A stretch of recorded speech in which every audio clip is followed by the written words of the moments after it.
Welcome to the Explainer. Okay, today we're going to tackle a puzzle that's got a lot of investors scratching their heads. What is going on with the massive and growing gap between gold and, well, what everyone thought was its digital successor, Bitcoin? All right, so let's just dive right into the core of this mystery. On the one hand, you have gold, the classic, old school safe haven, and it's up a whopping 80%. On the other hand, you have Bitcoin, which was supposed to be its digital twin, and it's down 14%.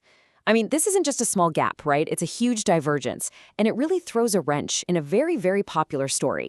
And that's the thing, isn't it? For years, the big story, the narrative we all heard, was that Bitcoin is the new gold. It's supposed to be your hedge against inflation, a safe harbor in any economic storm. So when you see a performance gap this big, well, that whole idea suddenly gets put under a giant microscope. So to really get what's happening here, let's take a quick step back and look at how these two assets are supposed to act when things get a little chaotic. It's that gap between the theory and what's actually happening in reality that tells the real story. So the textbook theory goes something like this. When inflation is high or there's geopolitical turmoil or nobody knows what's happening with interest rates, investors are supposed to run to assets like gold. It's the safe place to park your money to protect it from losing value. And well, we just saw this play out in real time. During some recent geopolitical flare-ups, gold did exactly what the textbook said it would. It went up 8.6%, but Bitcoin, it did the complete opposite. It dropped 6.6%. It acted a lot less like a safe harbor and a whole lot more like a risky tech stock. And that kind of behavior, well, it's created a real identity crisis for Bitcoin. Suddenly, everyone, from the biggest skeptics to the most hardcore believers, is having to ask, what is Bitcoin's actual job in a portfolio? Yeah, and you can bet the experts are noticing. Peter Lane, the CEO of Jacoby Asset Management, put it pretty bluntly. He said, the digital gold narrative hasn't really shown up when it's been tested. Basically, when the chips are down and the theory gets a real-world test, it just hasn't delivered.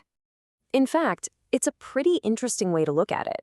Instead of being a vault where people lock away their money for safekeeping, some analysts are now saying Bitcoin is acting more like an ATM. When things get stressful, it seems like investors are just using it to pull out cash, which is, the exact opposite of what a safe haven is supposed to do. Okay, so that's the case against Bitcoin as digital gold.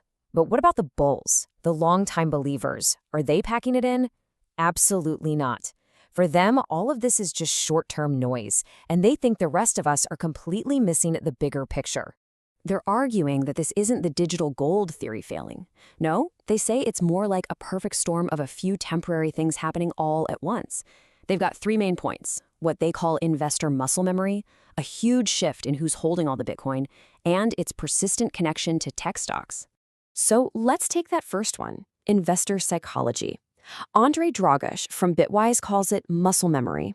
And the idea is really simple. When panic hits, you don't grab for the new, complicated thing. You go with what you know, what's been trusted for literally centuries. And right now, that's gold. Now, this next point is really interesting. It's all about supply and demand. Mark Connors argues that, look, Bitcoin doesn't have a demand problem. Not at all. He's saying that the huge wave of institutional money coming in through these new ETFs is just sopping up a decade's worth of supply from the early guys who are finally selling. So what we're seeing isn't people losing interest, it's a massive handover of ownership from the old guard to the new institutions. Okay, another big argument from the bulls totally reframes the whole conversation. They say, stop comparing them as direct competitors. The idea is that gold is the reserve asset for the real, physical world, for things like wars and supply chain problems. But Bitcoin, its domain is the digital world. It's the reserve asset for the internet age. And if you look at it that way, it kind of makes sense, right? The crises we're dealing with today, they're happening in the real world. So of course gold's doing well. And Bitcoin? It's just doing what it's always done, trading like a tech asset, moving right alongside internet stocks. So from this point of view, it's not failing. It's just playing on a different field. And that brings us to the final and maybe most important argument from the Bitcoin bulls. It's all about the long game. They'd say that if you're getting hung up on these day-to-day price moves, you are totally missing the point of what this technology is even for. Proponents like David Parkinson basically say we're using the wrong words. Bitcoin isn't just a hedge, a temporary umbrella for a rainy day. No, with its fixed, unchangeable supply, It's designed to be a permanent solution to inflation, a fix for the problem of our money slowly becoming worth less and less over time. And they actually predict a sequence of events. Here's how they see it playing out.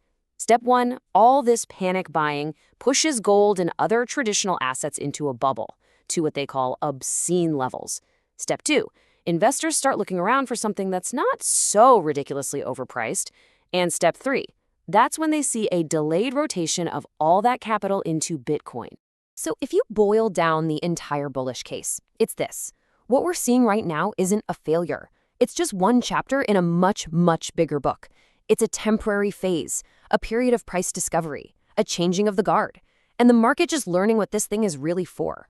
Which leaves us with one big final question, right? We are literally watching one of the biggest financial stories of our generation get tested in real time. So is the whole digital gold narrative just delayed? Is it just waiting for its moment to shine? Or is the market telling us that Bitcoin's destiny is something completely different than what we all thought?